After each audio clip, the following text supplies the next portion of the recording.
Hello everyone, this is Nabil Murad from Toronto, Canada. In a previous tutorial, I compared between the sum, the subtotal, and the aggregate function. And we found, number one, the aggregate function is way more powerful than the other two functions. And number two, the aggregate function is a container for 19 different functions. Each one of them has a number. So if I want to use it for average, I use number 1. If I want to use it for summing, I use number 9. But the functions from 14 to 19, these are array functions. That's why the aggregate function can be used in one of two ways, as a reference form or as an array form. In this tutorial, I'll use the aggregate function to extract a list of values. Let's see how it works. Before I do, I would like to explore the screen tip of the aggregate function in a little bit of details. So if I use the array form of the aggregate function, the first argument is the function number. And what I would like to do is to extract a list of sales amount for different sales rep. So I would like to extract the top 5 values, so I'll be using the large function. If I was to extract a list of the lowest values, I would use number 15, the small. The second argument in this function is the options, which ask me simply what would you like to ignore. And because in the next argument, the array, I'll be generating intentionally some errors, I would like to exclude these errors, so I'll select number 6, ignore error values. Let's see an example of the aggregate function. In this example, I have a list which shows a date column, a region, a sales rep, and a sales amount. What I would like to do is to be able to extract the top 5 sales amount for a specific sales rep. In my example, the sales rep is Stephen. Here in column A, I have the sales amount for all of them, but I'm not looking at all of them. I'm looking simply for Stephen. And out of the different transactions for Stephen, I would like to extract the top 5 values, and to do that I'll be using the aggregate function.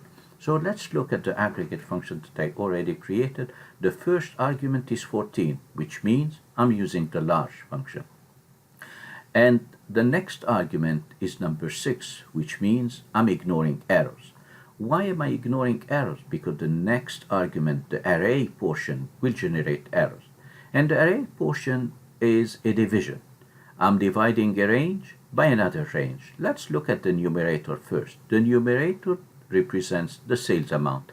I would like to extract the top 5 transactions from column E, so I'm providing all the values in column E, which represent all the sales transactions.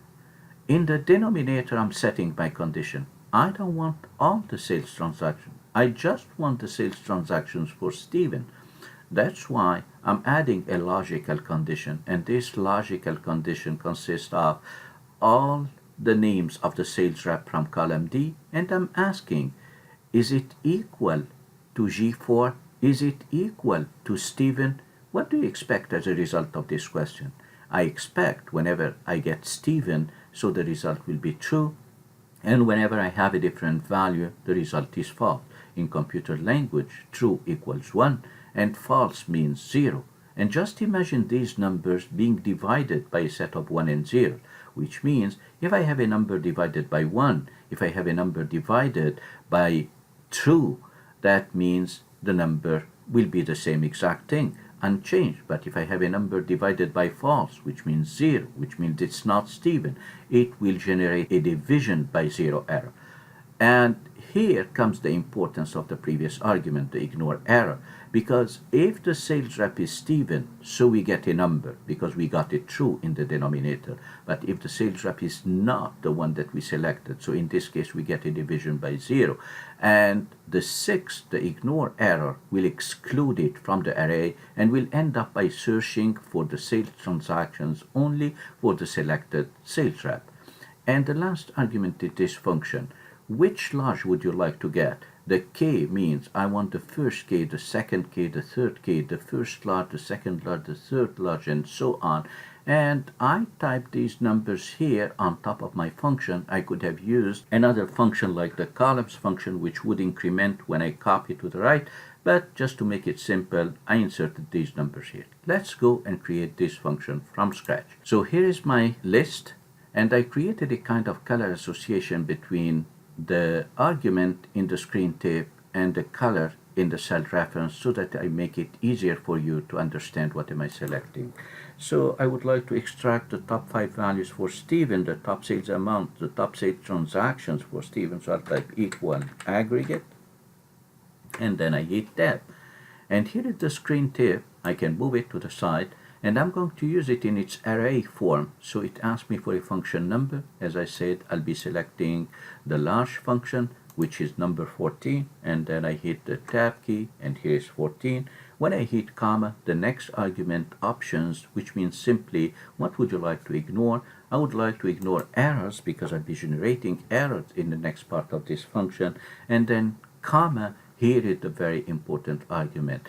If we had a list of the sales transactions for Stephen, I would put it here. I would select it and put it here. But because I don't have that, I will have to create it within my function by selecting all the range.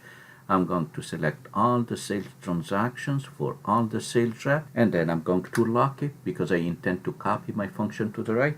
And then I'll be dividing that by a logical operation.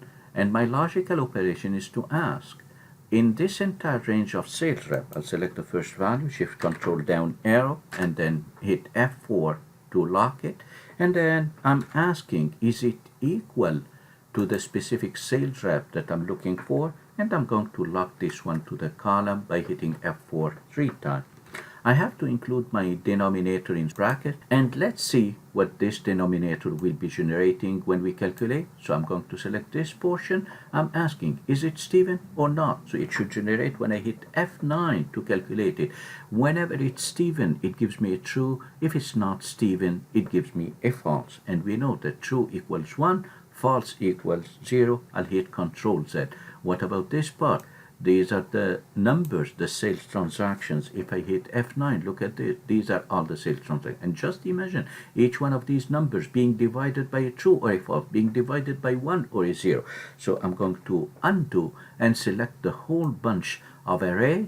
I'll select the whole thing and hit F9 one more time, and this is what we get. Either an error, a division by 0 error, and whenever it's Stephen or the selected sales rep, we get that number.